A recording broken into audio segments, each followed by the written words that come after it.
Ayu dipeteng. Saat Heru mencari di kamar mandi tidak pernah ada apa-apa.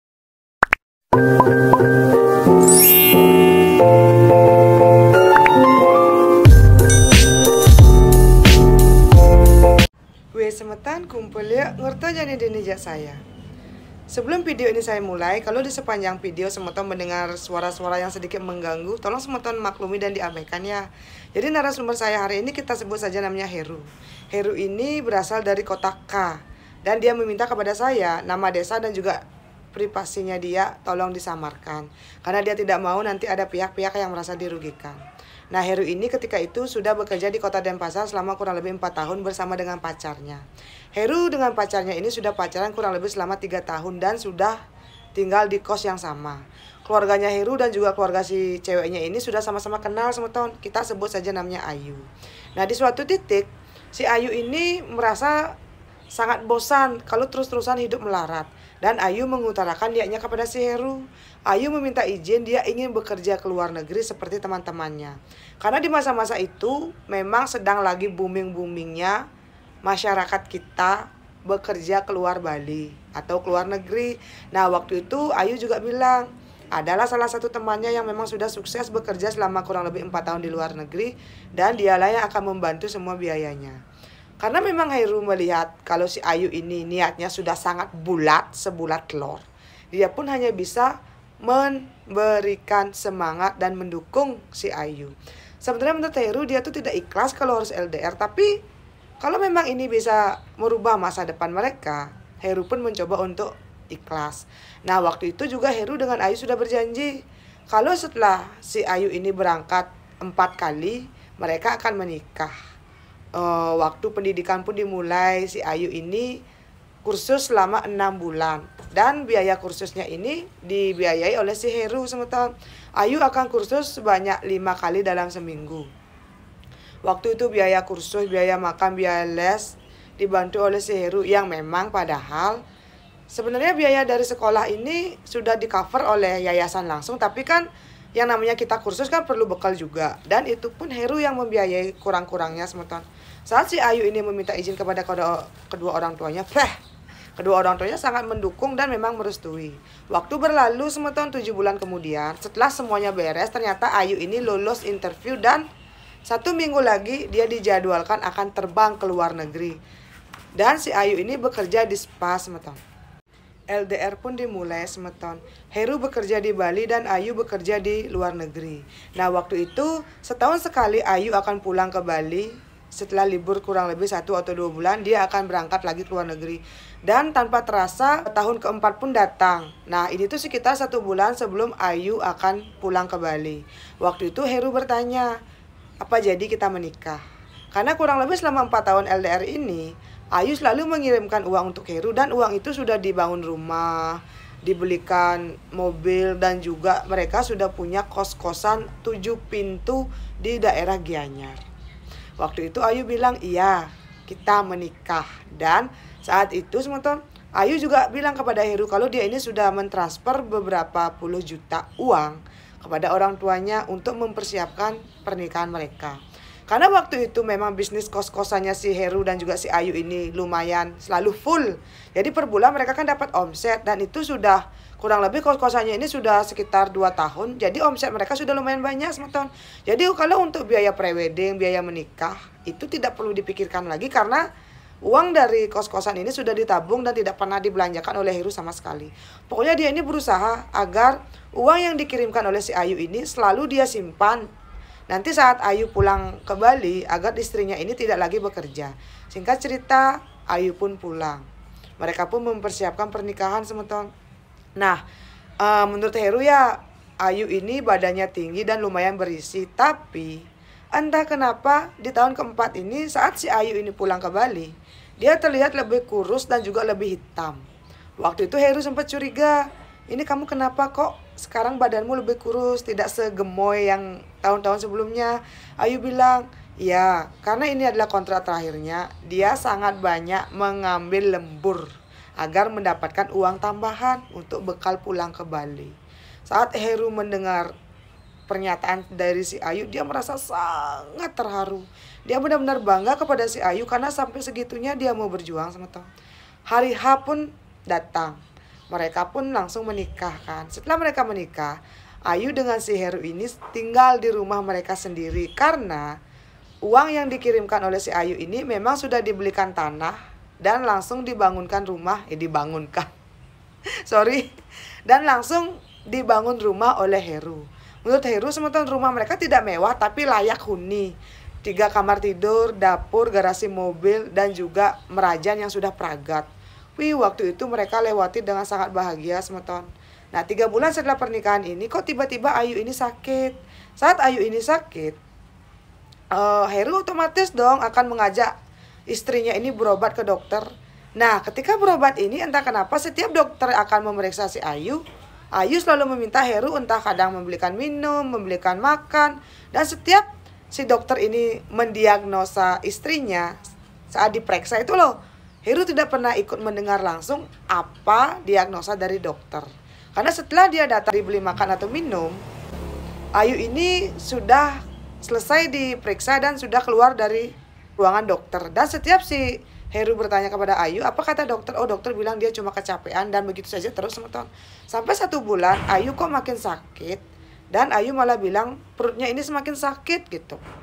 Saat itu karena memang si Heru ini merasa istrinya ini kok makin sakit dan makin sakit, diajaklah dia berobat ke rumah sakit swasta.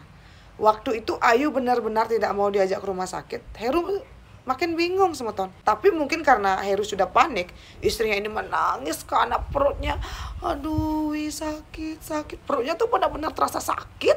Dilarikanlah dia ke salah satu rumah sakit swasta yang ada di daerah K.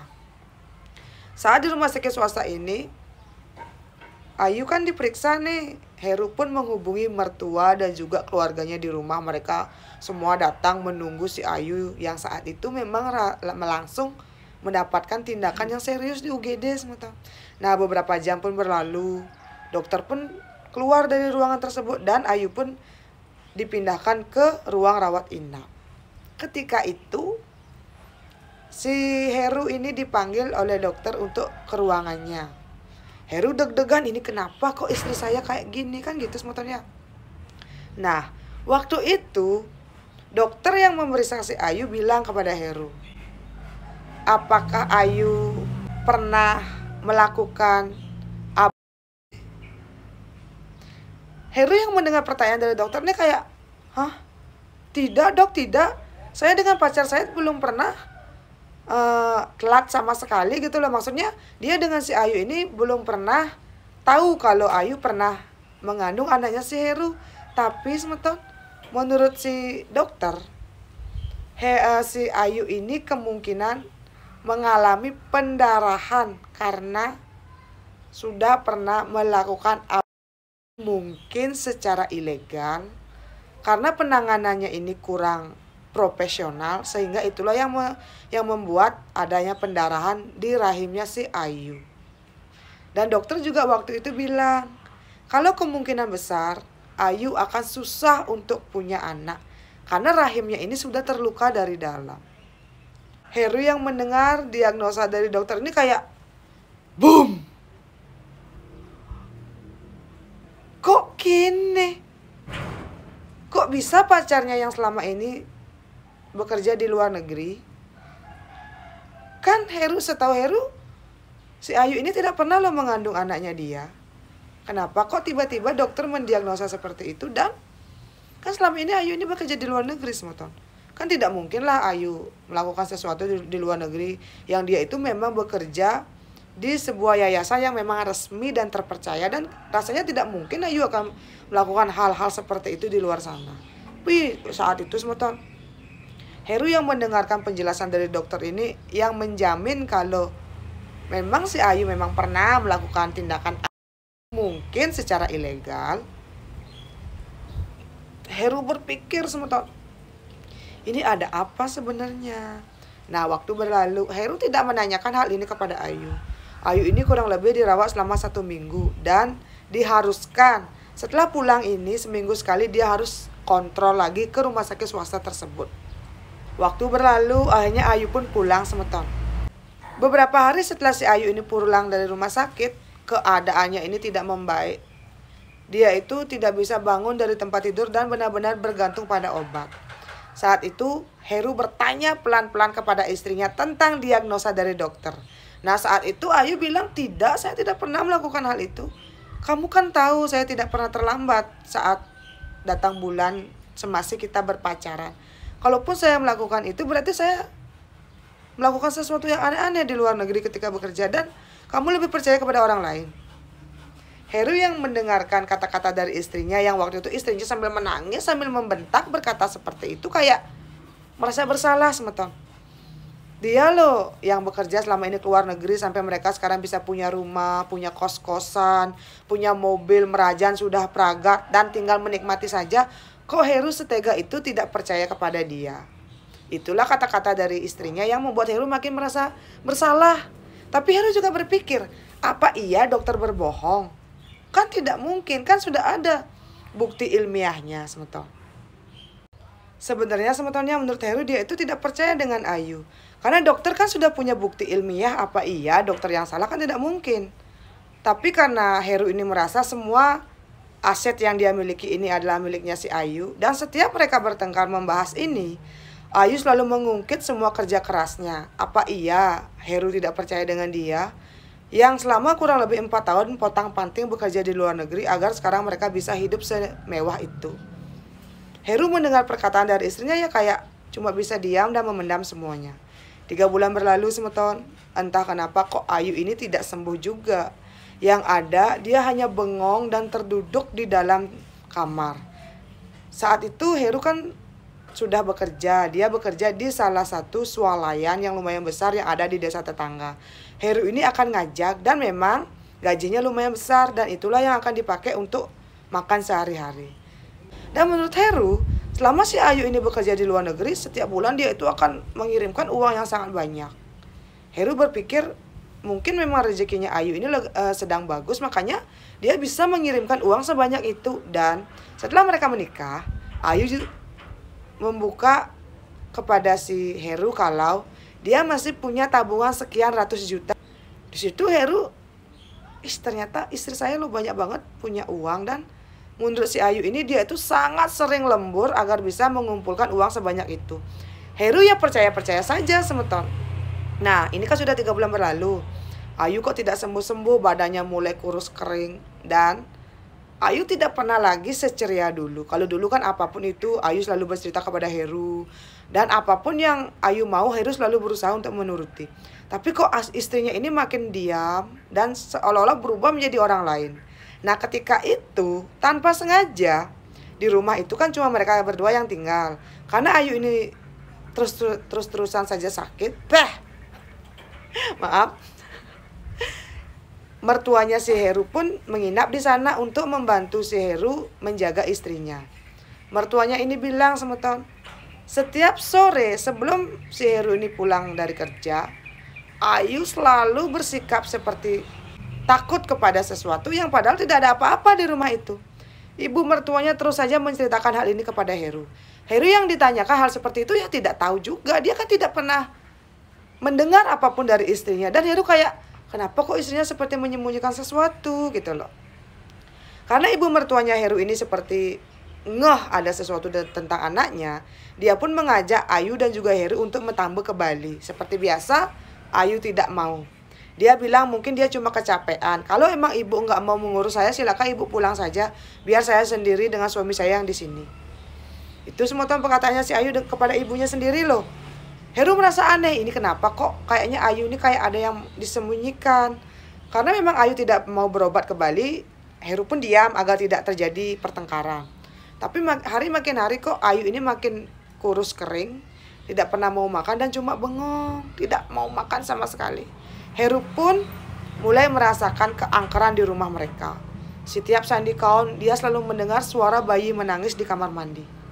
Saat Heru mencari di kamar mandi tidak pernah ada apa-apa. Setiap malam Heru juga seolah-olah mendengar ada suara ketukan di pintu. Tuk, tuk, tuk, tuk. Tapi setelah dia buka pintu tidak ada siapapun. Ibu mertuanya juga tidur di kamarnya sendiri. itu siapa gitu.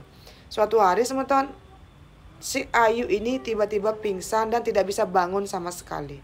Saat itu Heru sudah tidak bisa lagi menahan ini semua, dan dia dengan ibu mertuanya cuma berdua langsung pergi ke tempat orang pintar yang direkomendasikan oleh ibunya si Ayu. Nah saat itu orang tuanya Heru dihubungi agar mau datang ke rumahnya Heru menjaga istrinya dulu. Ketika berada di orang pintar ini, disitulah terjawab semeton. Kalau konon katanya Ayu sudah pernah banyak 4 kali. Heru dan juga ibu mertuanya saat mendengar cerita ini dari orang pintar kayak, ya tidak mungkin lah, pacar saya kan bekerja di luar negeri gitu loh. Nah menurut orang pintar ini, kemungkinan besar Ayu sudah pernah kali, dan roh dari anak yang memang diaborsi ini ikut pulang ke Bali, dan itulah yang sekarang menyiksa Ayu di peteng. Maksudnya ikut pulang ke Bali? Orang pintar ini bilang semeton, saat si Heru dengan ibu mertuanya ini berobat ke tempatnya dia, ada 4 roh bayi yang mengikuti mereka. Dan keempat roh bayi inilah yang berbicara kepada si orang pintar ini, kenapa Ayu terus ngereres dan sakit-sakitan. Ayu ternyata kemungkinan besar saat bekerja di luar negeri, bekerja sampai-sampai bisa hamidun, dan mungkin karena takut kontraknya akan diputuskan oleh pihak sana, makanya dia pun melakukan secara ilegal. Boom! Ternyata itulah yang terjadi menurut si orang pintar. Waktu itu ibunya Ayu menangis mendengar diagnosa dari orang pintar ini. Tapi Heru tidak mau langsung percaya semeton. Datang dari sana, Heru pulang. Waktu itu istrinya belum sadar sama sekali. Nah waktu itu Heru ini kayak dibekali sebuah batu hitam. Si orang pintar ini meminta batu hitam ini untuk diletakkan di keningnya si Ayu. Kalau Ayu ini bisa sadar, berarti dia bisa diselamatkan. Tapi kalau dalam waktu 1 hari 1 malam setelah batu ini diletakkan di keningnya si Ayu, Ayu tidak sadarkan diri juga, kemungkinan Ayu tidak bisa ditolong lagi. Waktu itu semetonnya Heru meletakkan batu itu di sini di keningnya Ayu. Batu itu batu kecil, lempeh semeton. Batu itu gepeng dan kecil banget, itu diletakkan. Ayu itu tidur, dia tidak bangun sama sekali semeton. Dan waktu itu Heru dengan keluarga besarnya berdoa sembahyang, ini gimana agar si Ayu bisa bangun. Satu malam itu Heru dengan semua keluarga besarnya berdoa sembahyang meminta kepada Tuhan semoga si Ayu ini bisa diselamatkan. Nah malam harinya kan semua orang tidur nih, Heru tidur di sampingnya si Ayu. Malam itu tiba-tiba Heru terbangun jam 11:30 malam karena HP-nya ini berbunyi semeton. Saat itu Heru tuh kayak entah bermimpi atau berhayal. Ini kan kayak Ayu tidur di sebelah kanannya dia dan Heru tidur di sini. Ketika Heru tuh menoleh ke sebelah kanan, dia tuh ingin memeluk tubuh istrinya. Matanya kan terbuka, dia melihat ada roh anak kecil yang mungkin sudah berusia 3-4 tahun sedang duduk di atas perutnya si Ayu, dan mereka tuh kayak loncat. Dan waktu itu memang badannya Ayu tuh terlihat seperti ini sebentar. Yang di situ padahal Ayu ini masih belum siuman loh semeton. Nah saat itu Heru berusaha untuk menghentikan roh anak-anak kecil ini. Tapi semetonnya Heru tidak bisa mengeluarkan suaranya. Dia juga tidak bisa bergerak sama sekali. Ketika Heru dia tuh berusaha kayak ingin berhenti gitu loh, tapi tidak bisa keluar tuh suaranya. Tiba-tiba roh dari anak kecil ini menatap ke arahnya Heru, dan wajah mereka yang tadinya terlihat lucu, imut, kecil berubah menjadi membesar sampai seret. Cuma beberapa jengkal dari wajahnya si Heru, dan seolah-olah roh ketiga anak kecil ini kayak marah kepada si Heru. Waktu itu Heru benar-benar tidak tahu harus berbuat apa. Tapi dia ingat kata dari si orang pintar ini, kalau kamu dihantui oleh ketiga roh anak kecil ini, kamu bilang dalam hati, apa yang kalian inginkan? Saya akan menolong. Terus Heru Karena Heru ini saking takutnya, saking shock dan juga kayak bingung, dia mengulang-ulang kata itu dalam hati. Dan tiba-tiba, mungkin karena waktu itu Heru sudah putus asa, dia tidak tahu harus berbuat apa. Dia menangis sambil dalam hati berkata, "Apa ketage deh, apa ketage orang naik jani, apa ketage. Yen mulu adik-adik ini panak ibu, dona ibu sakit ino." Sambil Heru ini menangis, badannya masih kaku, tidak bisa bergerak. Saat itu semeton entah engken kaden unduke, roh dari anak-anak kecil ini tiba-tiba mengecil kembali ke wujudnya yang imut kecil. Mereka bilang, "Tolong abenkan kami, akui kami, dan berikan kami jalan agar bisa menyatu kembali dengan leluhur." Heru juga tidak tahu semeton, entah dia bermimpi atau berhayal atau berhalusinasi.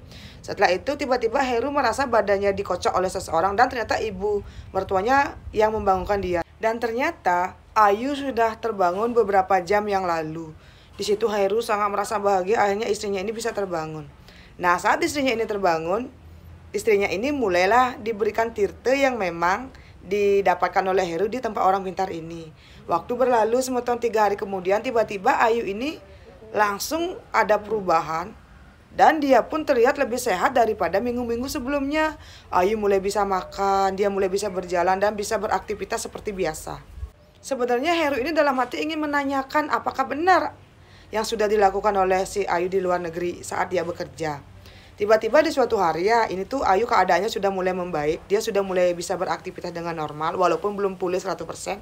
Tiba-tiba keluarga besarnya si Ayu ini datang, ibu, bapak, dan kakak-kakaknya datang. Mereka datang ke rumahnya si Heru dan menyidang si Ayu. Ibunya bertanya, "Benarkah yang dikatakan oleh orang pintar kalau kamu gini. Heru waktu itu kayak dia merasa bersyukur. Ternyata keluarga dari istrinya ini benar-benar mendukung dia gitu loh semeton. Kalau dia bertanya sendiri, dia takut nanti akan membuat istrinya ini malu atau bagaimana. Karena terus didesak oleh ibu dan ayahnya, Ayu mengaku ternyata saat kurang lebih 4 tahun ini Ayu bekerja di luar negeri, karena dia merasa gajinya ini tidak cukup besar. Dia sudah bekerja sambil lembur tapi gajinya juga tidak cukup besar. Adalah salah satu temannya yang mengajak dia untuk bekerja menjual. Dan menurutnya si Ayu, di luar negeri itu kalau kita berani bekerja seperti itu, bayarannya itu bisa 3 kali lipat dari hasil yang kita dapatkan selama 1 minggu bekerja di spa tersebut. Yang ada di luar negeri borang gitu ternyata semeton. Dan uangnya si Ayu dari hasil dia bekerja di spa ini 100% dia kirimkan untuk Heru dan juga kedua orang tuanya. Dan uang yang dia dapatkan dari hasil menjual, dia pakai untuk memenuhi kebutuhannya sehari-hari di sana. Dan itulah kenapa selama 4 tahun ini Ayu selalu bisa mengirimkan uang puluhan juta untuk Heru dan juga untuk kedua orang tuanya. Dan sekarang uang ratusan juta yang ada di rekeningnya itu adalah hasil dari dia jual ketika masih ketika masih bekerja di luar negeri. Heru yang mendengar pengakuan dari istrinya ini kayak boom. Kok gini? Dan Heru bertanya sambil menangis semeton. Hatinya Heru tuh terluka, tercabet-cabet. Gimana sih? Dia tuh sambil menangis, sambil gemetaran bertanya kepada istrinya, "Lalu apa benar kamu sudah pernah sebanyak di sana?" Ayu yang mendengar pertanyaan dari suaminya langsung menjerit, menangis dan berlutut bersimpuh di kakinya Heru. "Iya Wi, itulah yang saya lakukan. Karena kalau saya tidak melakukan itu, saya tidak mungkin bisa sesukses sekarang. Saya tidak mungkin bisa punya uang untuk kita bikin rumah, beli mobil, bikin kos-kosan, dan bikin meraja. Karena gajinya itu benar-benar pas-pasan. Kalaupun saya bekerja 10 tahun di luar negeri, mungkin saya baru bisa mendapatkan hasil seperti yang sekarang kita nikmati." Sambil menangis, Ayu meminta maaf kepada orang tua dan juga terutama kepada Heru. Di sana Heru, gimana semeton? Dia merasa dihianati, dibohongi, dan hatinya ini benar-benar terluka semeton. Kok bisa orang yang dia percaya malah seperti itu? Dan kalaupun memang benar itu terjadi, kenapa harus terbongkar? Heru lebih memilih tidak tahu daripada dia harus menahan rasa sakit dan rasa malu sebesar itu di depan keluarga istrinya. Setelah rapat keluarga itu, hubungan Heru dengan istrinya mulai merenggang. Dan setelah itu semeton Heru tetap melakukan kewajibannya sebagai seorang suami. Dia mengantar si Ayu ini berobat ke orang pintar ini. Dan Ayu ini diwajibkan untuk ngelungahang atau mengabaikan bayi-bayi yang sudah dia ambil di luar negeri. Memang saya tidak masuk akal apa bisa bayi yang di luar negeri ikut ke Bali. Tapi ya saya juga tidak tahu, saya kan cuma menceritakan semetonnya. Sehingga cerita acara pengabenan pun dilakukan di grill dan semuanya berlalu. Entah bagaimana Heru ini hari makin hari malah semakin disiksa oleh tentang bayang-bayang saat istrinya ini mungkin sedang melakukan penanaman jagung dengan lelaki lain di luar negeri sana. Dan akhirnya 1 tahun setelah istrinya ini sembuh total, Heru memutuskan untuk berpisah dengan Ayu. Karena dia tidak bisa semeton hidup dalam bayang-bayang. Terus saja dia berpikir istrinya gini, istrinya itu. Dia tidak bisa seperti itu. Yang walaupun memang Heru ini masih sangat mencintai istrinya semeton. Dan akhirnya menurut Heru ya, sekarang dia sudah duda selama 4 tahun. Dan kabar terakhir yang dia dengar tentang Ayu sudah bekerja kembali ke luar negeri. Dan dia tidak pernah lagi bertemu dengan Ayu ataupun mantan mertua dan juga keluarga dari mantan istrinya. Harta gono gininya si Ayu tidak diambil sedikit pun oleh si Heru. Dia cuma pergi meninggalkan rumahnya si Ayu membawa barang yang memang dia bawa sebelum mereka menikah. Dan Heru bilang semeton, sampai detik ini rasa cintanya dia ke Ayu ini masih sama besarnya. Dia hanya tidak bisa hidup dalam bayang-bayang memikirkan istrinya ini tidur dengan lelaki lain. Dan dia juga merasa kecewa. Kenapa kok Ayu tega melakukan aborsi sampai berkali-kali gitu loh. Ini tuh kayak gimana ya. Pokoknya menurut Heru tuh ini tuh tidak bisa diterima oleh dia. Karena prinsip-prinsipnya dia itu benar-benar menolak ini semua. Tamat. Gimana menurut semeton? Coba berkomentar. Kalau seumpamanya semeton ada di pihaknya si Heru, apa yang akan semeton lakukan? Apakah semeton akan tetap bertahan atau berpisah seperti si Heru? Dan apakah menurut semeton si Ayu ini salah? Silakan semeton berkomentar dan kita diskusi di kolom komentar. Sukses untuk semeton yang sudah menonton dari awal sampai akhir cerita kali ini. Dan jangan lupa yang belum like sekarang juga. Hidupin lonceng notifikasinya agar setiap saya upload video baru kalian jadi orang pertama yang tahu. Jangan lupa di share ya agar makin banyak orang yang nonton video saya. Sampai ketemu di video selanjutnya. Dadah.